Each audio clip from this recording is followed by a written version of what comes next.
नमस्कार दोस्तों, स्वागत है आप सभी का अपना डिजिटल अड्डा पे। आज मैं आप लोगों के लिए क्राइम से जुड़ी हुई एक और नई कहानी लेकर आ गया हूँ।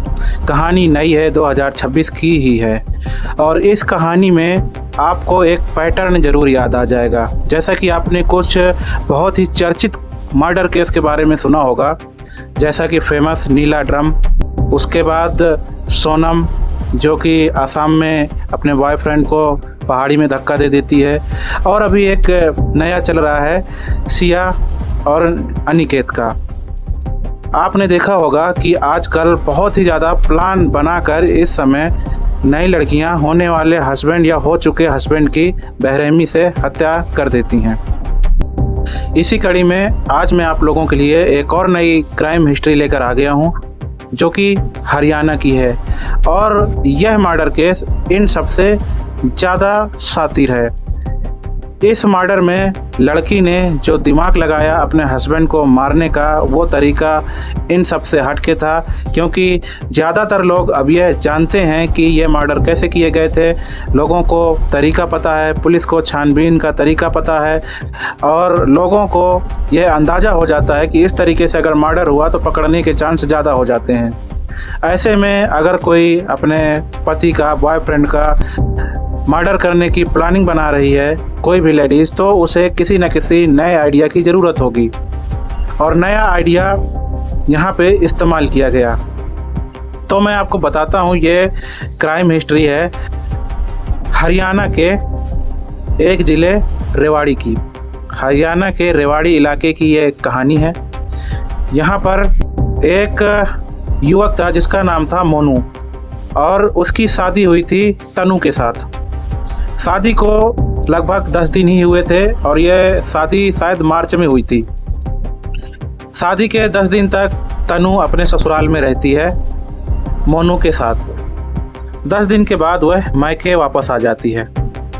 मायके में उसका एक अफेयर और रहता है सोनू नाम के लड़के के साथ। सोनू उसे मिलता है और उसे बताता है कि वह उसे भूल नहीं पा रहा है। वहीं तनु भी कहती है कि मैं भी तुम्हें भूल नहीं पा रही हूँ, लेकिन परिवार के दबाव में आकर मैंने शादी कर ली। यही कुछ पैटर्न आपको पिछले मर्डर्स में भी देखने को मिला होगा, जहाँ पर अक्सर लड़कियाँ यही कहती हैं कि ये शादी हम नहीं करना चाह रहे थे, लेकिन घर वालों ने ज़बरदस्ती करा दिया।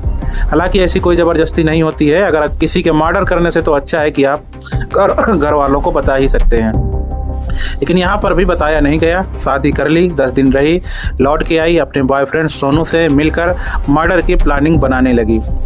अब इन लोगों को तो पहले ही पता था नीला ड्रम कांड हो चुका है, सोनम कांड हो चुका है, रिया अनिकेत वाला कांड हो चुका है, तो अब कुछ नया ऐसा सोचो जो इन सब से हट के हो और हम पकड़े ना जाएं। उन्होंने कई दिन तक इस पे प्लानिंग की, सोचते रहे क्या करना चाहिए, मर्डर का तरीका क्या होना चाहिए। तभी उनको एक प्लान समझ में आया और उस पर उन्होंने अमल करना शुरू कर दिया। प्लान ये था कि पहले फ़ोन किया मोनू की पत्नी तनु ने कि काफ़ी टाइम हो गया तुमसे मिले हुए, और एक काम करो, तुम मुझसे मिलने आ जाओ और अपनी पूरी सैलरी लेते आना। मोनू ने पूछा कि सैलरी लेके आना है, ऐसा क्या है? हालांकि आप सबको तो पता ही होगा, नई शादी होती है, पत्नी की बहुत सारी ख्वाहिशें होती हैं, अपनी पार्टी देनी होती है अपने फ्रेंड्स को, सहेलियों को, तो पैसा लगता है। तो यही सोच के मोनू ने सोचा होगा चलो पैसे घट गए होंगे इसलिए मांग रही है। लेकिन वहीं पर तनु ने यह भी बताया मोनू को कि तुम अपने घर वालों से बताकर मत आना, क्योंकि घर वाले सोचेंगे कि देखो बार बार पत्नी से मिलने जा रहा है, अभी पत्नी गई है मायके और वो ठीक नहीं लगता कि पति फिर वहाँ मिलने जा रहा है। ऐसा करके उसने मोनू को समझाया। मोनू बोला कि फिर मैं क्या बहाना बना के निकलूँगा तुमसे मिलने के लिए? तो उसने बोला कुछ भी बहाना बना देना, जैसे कि पेट में दर्द वगैरह, कुछ डॉक्टर को दिखाने जाना है। मोनू ने वही किया, घर वालों को बोला कि कुछ तबीयत ठीक नहीं है, पेट में दर्द है और मैं डॉक्टर को दिखाने जा रहा हूँ। तब तनु की माँ ने बोला कि अपने भाई को भी लेते जाओ और उसे भी साथ में ले जाओ और दिखा के वापस आ जाना। वो बोला नहीं, मैं अकेले जाऊंगा, और वो चला गया। उसके बाद वो नहीं लौटा, काफ़ी देर तक नहीं लौटा। जिस टाइम तक उसे आ जाना चाहिए था वो नहीं लौटा, काफ़ी टाइम हो गया। घर वाले परेशान कि अब क्या करना चाहिए। तभी घर वालों ने कुछ दोस्तों से उसको फ़ोन करके कांटेक्ट किया, जो भी मोनू के दोस्त थे। उन्होंने बताया नहीं, हमारे पास तो नहीं आया। उनका डॉक्टर भी जान पहचान का था, जहाँ अक्सर उनके फैमिली के लोग जाया करते थे, उसे भी फ़ोन किया। डॉक्टर ने भी कंफर्म किया यहाँ नहीं आया। उन्होंने सोचा शायद ससुराल चला गया हो, इसलिए वहाँ भी ससुराल में फ़ोन करके पता किया तो ये पता चला यहाँ भी नहीं आया। इस बात को 2 दिन हो गए। 2 दिन तक मोनू गायब रहा, घर वाले परेशान। और इस बीच घर वालों ने पुलिस को भी एक एप्लीकेशन दे दी कि हमारा लड़का मोनू गायब है, नहीं मिल रहा। 2 दिन बाद गांव के ही पास में, हालांकि इनका ससुराल और मायका दोनों पास पास ही थे, कोई ज़्यादा फर्क नहीं था, तो वहीं दोनों गांव के बीच में से एक नहर निकलती थी। नहर के पास एक लाश बरामद होती है और लाश के पास से एक स्कूटी मिलती है। अब वो स्कूटी मोनू की ही होती है, इसलिए तुरंत लाश की पहचान भी हो जाती है और वो लाश भी घर वाले पहचान लेते हैं, लाश मोनू की थी। पुलिस लाश बरामद करती है। 100 का पोस्टमार्टम होता है। पोस्टमार्टम रिपोर्ट में नहर में डूबकर मरने से मौत की पुष्टि होती है। घर वाले इस बात पे भरोसा करते हैं कि शायद नहर किनारे से जा रहा होगा, कोई हादसा हुआ होगा, गिर गया होगा और इसकी मौत हो गई होगी। पुलिस वाले इसे सुसाइड का केस मानते हैं कि ये वहाँ गया, स्कूटी खड़ी की और आत्महत्या कर ली, क्योंकि पानी से डूबने पे मौत की पुष्टि वहाँ पे हो गई थी।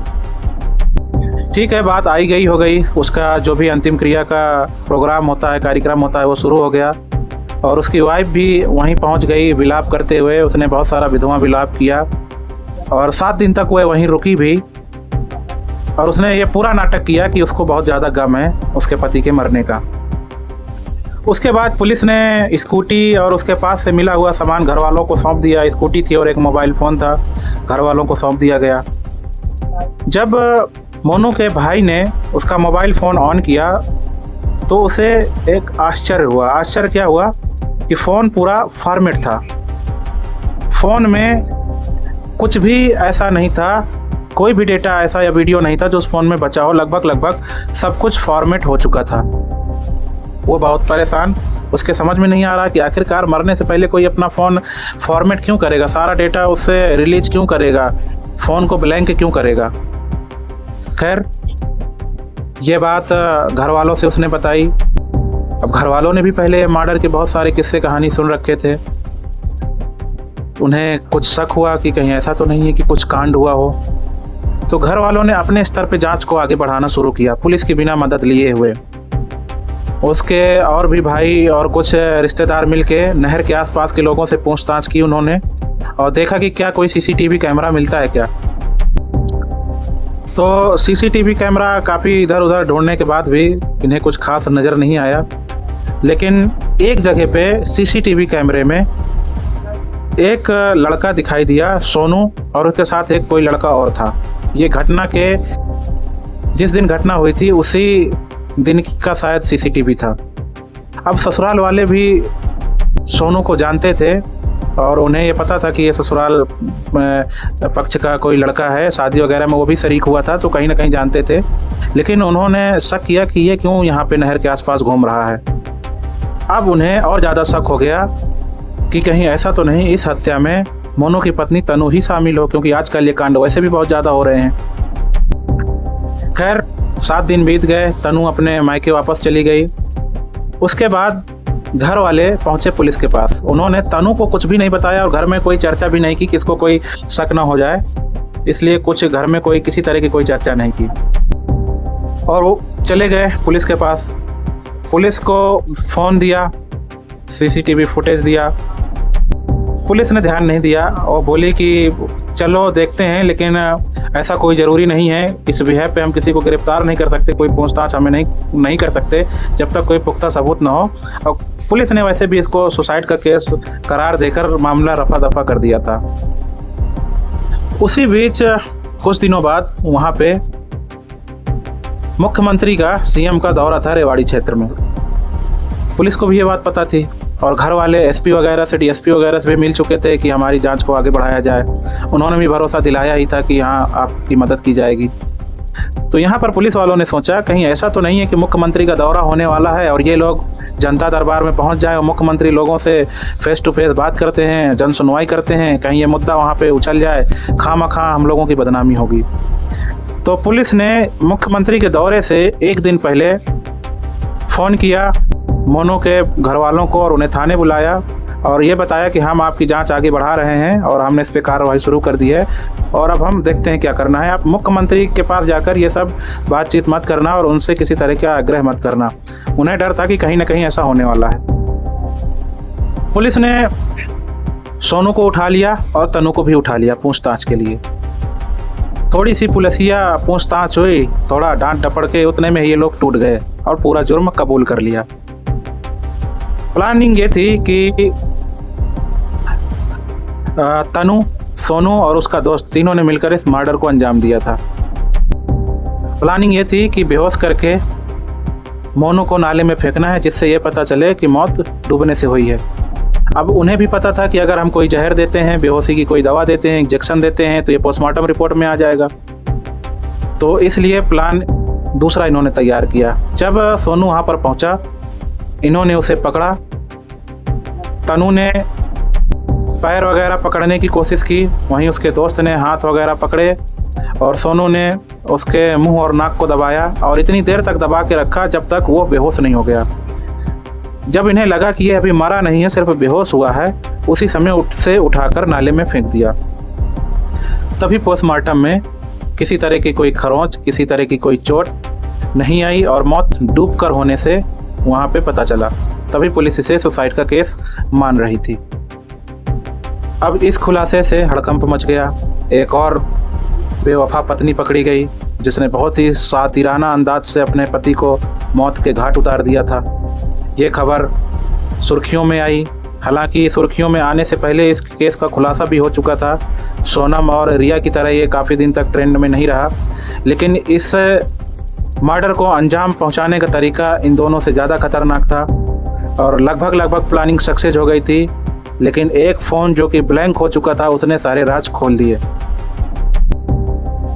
तो आज की डेट में मेरा तो यही कहना है, सावधान रहें, सतर्क रहें। और अपराधी कोई भी हो सकता है, कोई अपना हो सकता है, बहुत ही अपना, बहुत ही खास अपराधी हो सकता है। इसलिए हर आदमी के अंदर एक जासूस होना चाहिए और सब कुछ समझने की क्षमता होनी चाहिए। मिलते हैं आप लोगों से फिर एक किसी ऐसे एक क्राइम स्टोरी के साथ। तब तक के लिए जय हिंद।